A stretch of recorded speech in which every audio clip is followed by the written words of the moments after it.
The stage was mine. A sea of bright lights, roaring applause, and placards emblazoned with slogans I had coined over the years. "My body! My choice!" they screamed, and I fed off the energy, my convictions solid as steel. For as long as I could remember, I had poured my life into this fight. Every word I spoke, every cause I championed, felt like a balm over an old, nameless wound. I was their voice, their shield, Maya Walker, the face of reproductive freedom. Yet, for all my passion and fire, something festered beneath the surface. No one saw it. Not the colleagues who idolized my work, or the young women who approached me wide-eyed, calling me a hero. They didn't see the nights I spent staring into the void of my apartment, shadows crawling over the walls, as echoes from the past clawed at my chest. The first time I questioned my convictions, I'd been speaking with a teenage girl at one of our rallies, a child herself, trembling with uncertainty about her choices. I reassured her with practiced confidence, but her tear-streaked face haunted me, lingering long after she disappeared into the crowd. There was a war being fought inside her eyes, one I pretended not to see. I couldn't afford to let doubt take root. To lessen the noise, I filled my days with activity, interviews, fundraisers, fiery debates. One clash, however, stayed with me. Father Elijah Ramirez, a pro-life advocate, had this unnerving calm that shook me more than any argument I'd encountered. I prided myself on resilience, but something about the quiet conviction in his questions brushed against a locked-away part of me. "Have you ever wondered," he asked, "why so many wrestle with this choice so painfully? Isn't that pain itself telling us something about the nature of life?" I brushed off the unease that crept in afterward, blaming fatigue, stress. But as I stood before the cheering crowd weeks later, microphone clenched in my hand, something shifted, a fissure forming in the armor I'd fortified for years. And then came the pain. Not emotional, physical. A sharp, relentless tug in my chest. The cheers dimmed, faces blurred, and the ground rushed toward me like an inevitability. As my vision faded, a single thought surfaced like an accusation. What if I was wrong? The studio lights were blinding, reflecting harshly on the glossy table between us. Father Elijah Ramirez sat across from me, his hands lightly clasped, his demeanor calm. My armor was firmly in place, evidence, rhetoric, the practiced smile crafted to disarm, but his silence as the debate began felt heavier than any opening argument. "You claim to advocate for choice," he said evenly, his voice measured, deliberate. "But have you ever asked yourself why that choice is often so excruciating? What does that pain reveal about the life being weighed in the balance?" I didn't flinch, at least not outwardly. "It reveals societal failures," I retorted, my words sharp and rehearsed. "Women carry the burden of broken systems. The choice is painful because we are failed by those meant to support us." He tilted his head slightly, his gaze piercing yet compassionate. "Perhaps. But can we separate that pain from the life we're choosing to end? Doesn't it hint, deep down, at something sacred?" His words were like needles, threading through cracks I refused to acknowledge. I countered, raised my voice, leaned into decades of statistics and testimonials. The studio audience seemed transfixed, hanging on every volley of our exchange. Yet, as Father Ramirez leaned back, his eyes steady, I felt the weight of his question settle in my chest like a stone. That night, I tossed in bed, replaying his words over and over. Something about his calm demeanor, his refusal to fight fire with fire, unnerved me more than any shouting match ever had. That stone in my chest hadn't budged. By the time dawn broke, I had convinced myself it was nothing. Just stress, exhaustion. I drowned it in my routine. Emails, strategy meetings, fundraising reports. Every task was a desperate distraction from the gnawing discomfort. But as I stood at another podium days later, rallying the crowd with calls for freedom and empowerment, a sudden sharp pain sliced through my chest. It wasn't just creeping discomfort anymore. It was visceral, undeniable. My breath hitched, my knees buckled. Placards became a kaleidoscope of blurred shapes, the deafening cheers dulled to a muted roar. The ground rose to meet me swiftly, and for a moment, everything stilled. Before darkness consumed me, one thought rang in terrifying clarity. What if he was right? What if I had been wrong all along? The roar of the crowd was my symphony, each chant a well-rehearsed note. I gripped the microphone, scanning the sea of faces, young, old, resolute. My fiery words ignited their cheers, yet with every syllable, I felt that familiar tug, the sharp, aching wound within me. Doubt whispered, ever louder, though I buried it beneath slogans and rehearsed passion. Sweat trickled down my back, though the evening breeze was cool. I worked harder to steady my voice, pushing energy outward.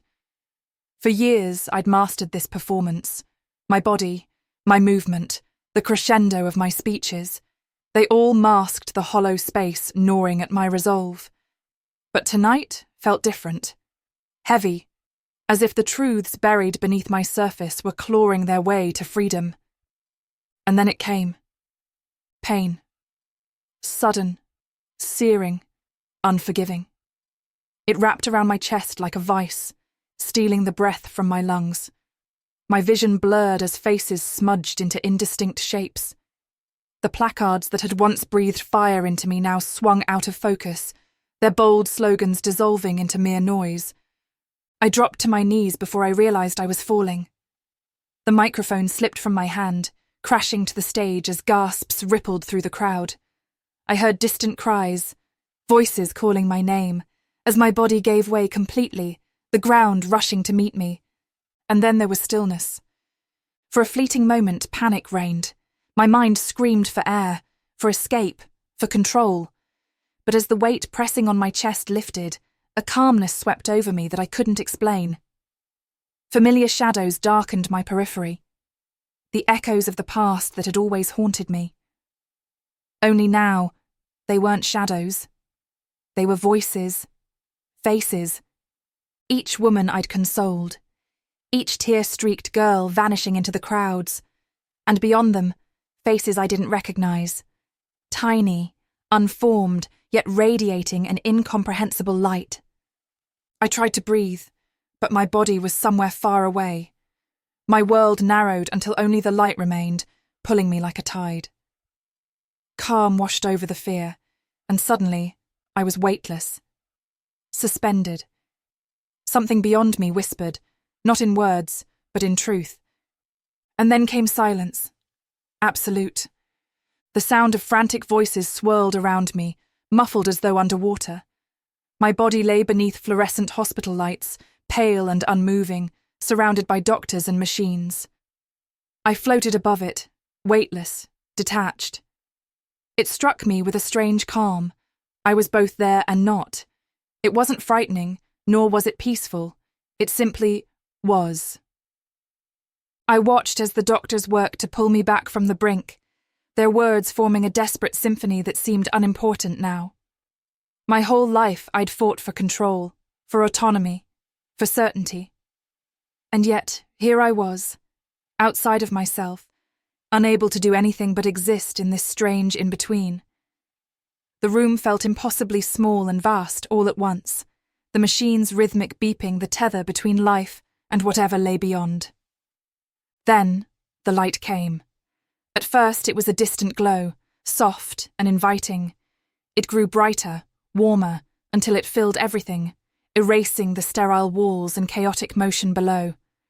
I didn't feel pulled. I simply moved with it, drawn by something I couldn't name. As I drifted closer, uncertainty flickered within me. Was this the end, or merely the beginning? Figures began to take shape in the light. Faces, familiar yet intangible, like memories suddenly given form. The girl from the rally appeared first, her tear-streaked eyes unblinking, her lips trembling with unspoken words. Others followed, dozens, hundreds, like a tide. Women I'd once reassured, waving them onward with my words. Yet amidst them were smaller forms, shadowed yet luminous, fragile and fleeting. Children, faces unformed but utterly alive. I wanted to look away, but I couldn't. The light stripped me bare, exposing cracks I had long since buried. The sorrow in their eyes, the women, the children, pierced deeper than any argument, any debate. It wasn't anger they radiated, but an aching sadness. A question hovered in the silence that followed. "Did you not see us, Maya?" I tried to speak, to explain, but no sound came. A weightless tear fell, though I no longer felt bound to my body. The truth pressed down like an avalanche, unstoppable and devastating. I had fought so hard to defend a choice, yet I had refused to face what was truly being lost. The light grew brighter still, blinding, encompassing everything. And then, stillness. The light wrapped around me like a loving embrace, carrying me deeper into its radiance. I wasn't walking, yet I moved forward, drawn by something I couldn't fathom, a force that felt ancient and infinite. The sorrowful faces I had seen moments ago lingered in my mind like a distant echo. Their eyes, filled with unspoken pain, weighed heavily on me. I longed to explain myself, to justify what I had dedicated my life to, but here, in this place, words felt hollow. Truth existed without argument or embellishment.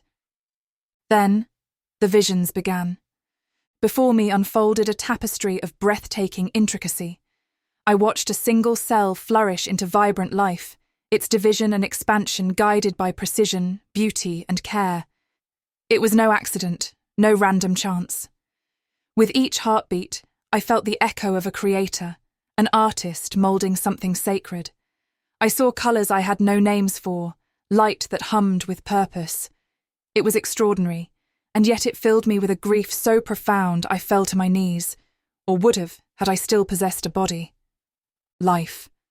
I was being shown life, not as biology, not as choice, but as something immeasurable and eternal. Faces emerged again in the light, tiny, incomplete, yet whole in their innocence. They weren't accusations, but witnesses. Their presence carried a truth I could no longer deny. They had existed, not in the way the living might define it, but in a way that transcended what I had ever allowed myself to consider. I felt every moment stolen from them, every heartbeat silenced. The weight of realization crushed me. I heard myself whisper, "I didn't know. I didn't see asterisk." But the light did not condemn. Even as I trembled under the enormity of my ignorance, it wrapped me in warmth so immense, so unrelenting, I felt my shame begin to melt. A voice, neither loud nor soft, but all-encompassing, spoke within me.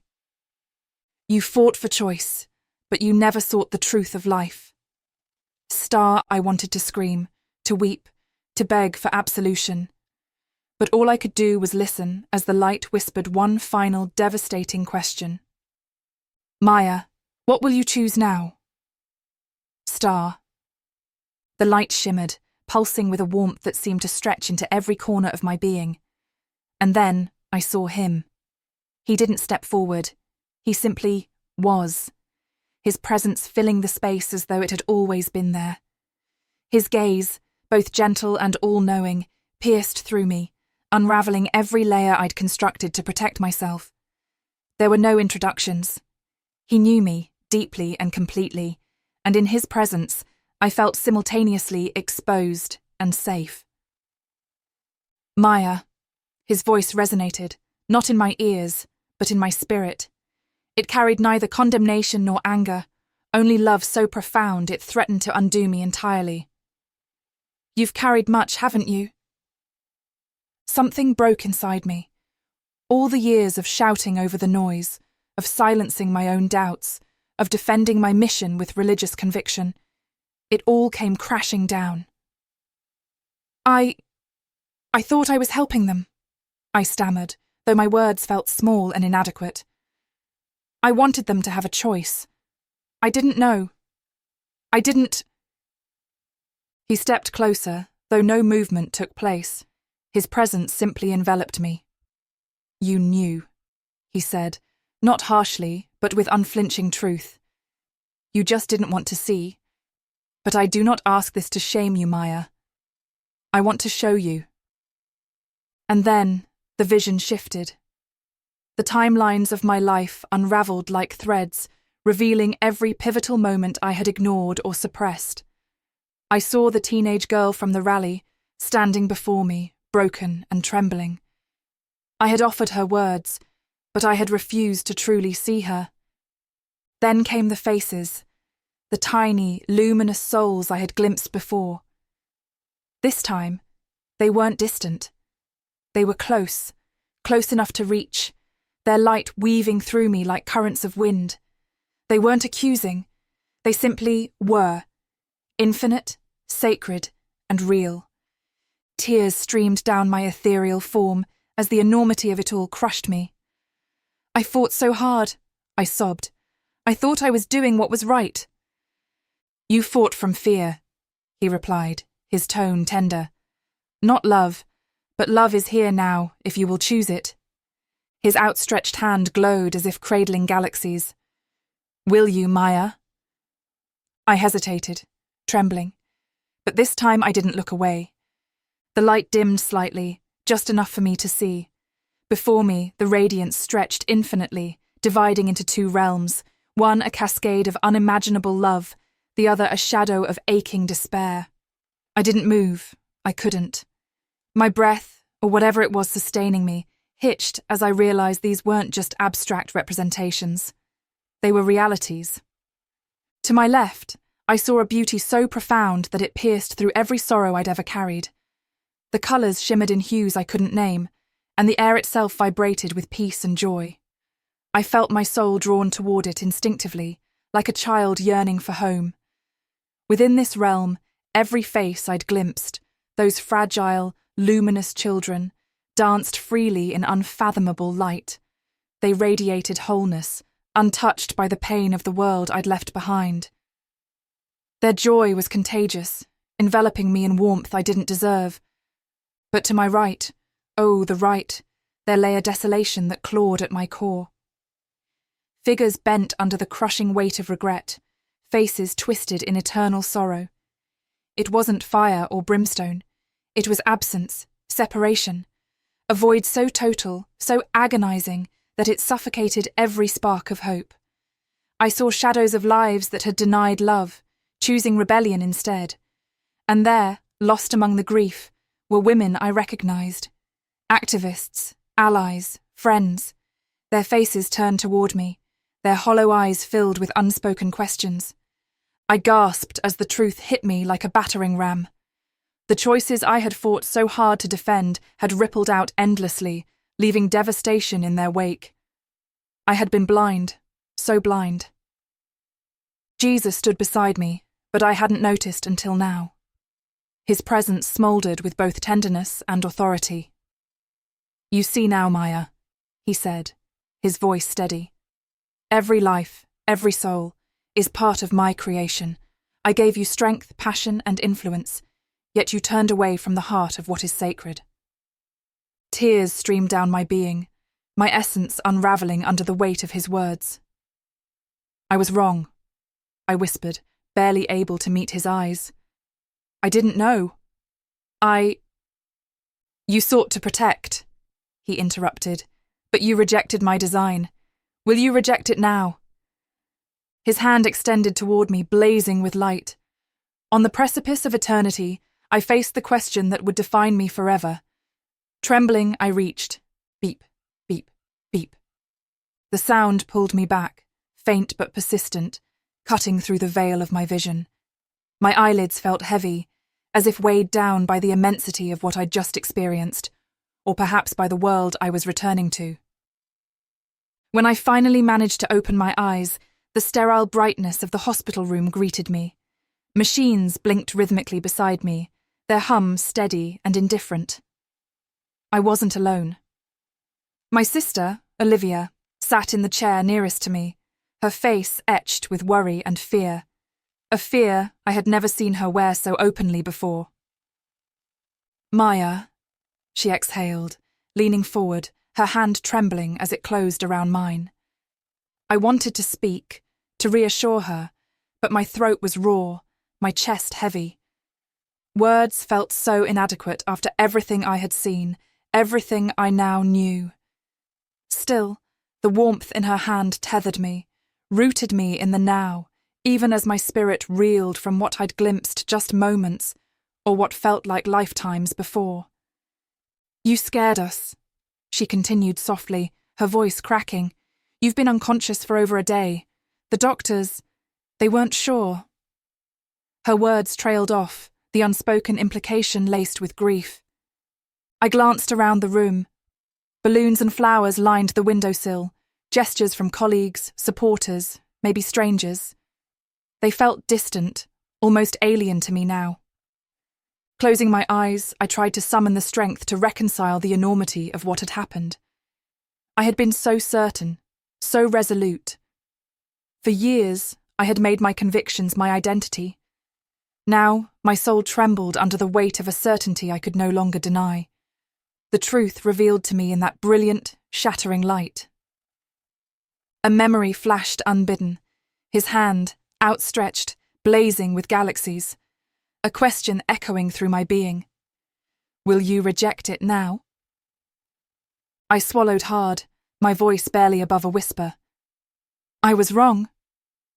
Olivia frowned, leaning closer. "Maya?" A tear slipped down my cheek, unbidden. "I saw them," I croaked, the words foreign in my throat. "I saw everything, the truth, the beauty, and the cost." Her face tightened in confusion, but my heart knew what I had seen.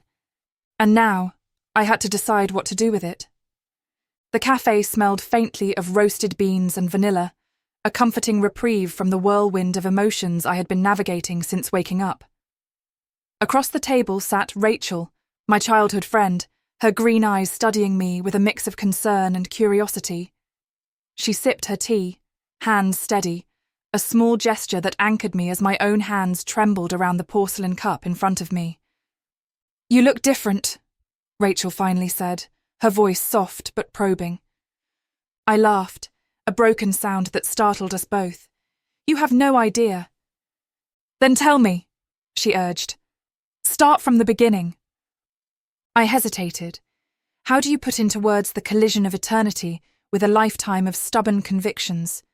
How do you describe the light, the boundless love, the unbearable weight of truth? "I died, Rachel," I began, eyes locked on the steam curling from my cup. "At least I think I did." Her brow furrowed, but she didn't interrupt. "I saw everything. I saw him." Her breath hitched, but still, she said nothing. That was Rachel, patient, steady, the opposite of the fire I had always channeled into my activism. I pressed on, words spilling out like a flood I could no longer contain.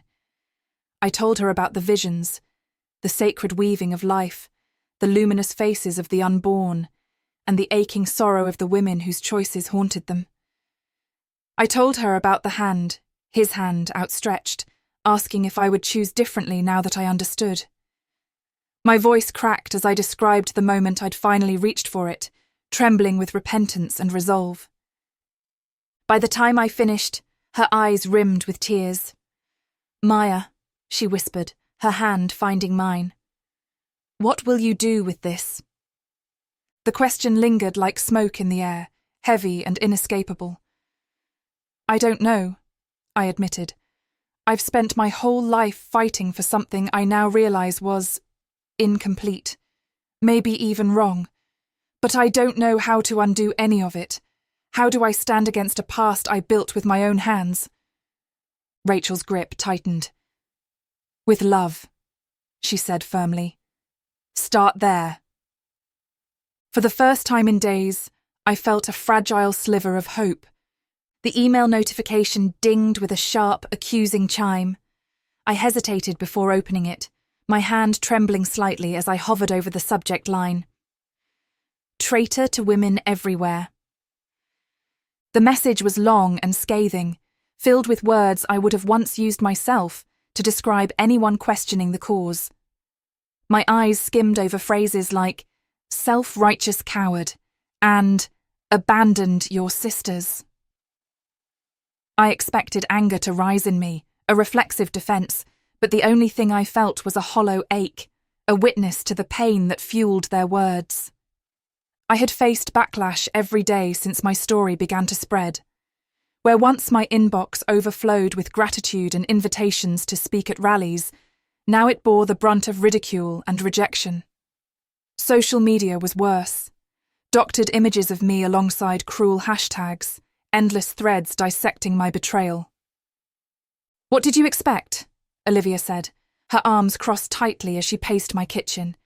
"These people trusted you, Maya. You were their voice. Now you're—" She trailed off, her frustration sharpening into disbelief. "What are you doing? What even is this new half-baked mission of yours?" I stayed silent. Her words weren't far from my own inner doubt. What was I doing? Every step I took felt like stumbling through a fog, grasping for a truth too heavy to fully carry. Rachel's voice haunted me. "Start with love." That thought anchored me as I broke the tense silence. "I'm telling the truth," I said quietly. "Even if it costs me everything, I can't go back to what I believed before. I've seen too much." Olivia's expression softened, but only slightly. "The truth?" she echoed bitterly. "And who are you telling it to? The women who used to look up to you won't listen. The people on the other side will never trust you. So who's left?" I met her eyes, steady for the first time all day. "Anyone willing to listen, even if it's just one person, even if it takes the rest of my life." She paused, lips pressed into a thin, conflicted line. "You're braver than I thought," she whispered at last, her voice almost breaking. "Or maybe just more reckless." "Maybe both," I admitted. I stood at the podium, a different kind of crowd before me this time. The faces lacked the fervent urgency I once thrived on. Instead, they reflected quiet curiosity, skepticism, and even occasional hostility. My fingers gripped the edges of the wood, steady but trembling internally. The Maya Walker of 6 months ago, a woman who once commanded crowds with calculated power, wouldn't have believed this moment was possible. I've been wrong before. The words left my throat with a weight I hadn't expected, heavy and raw. And I'm here to admit that. Many of you may know me as someone who fought fiercely for women, for choice. But I've come to understand a truth deeper than any argument I ever prepared. Life.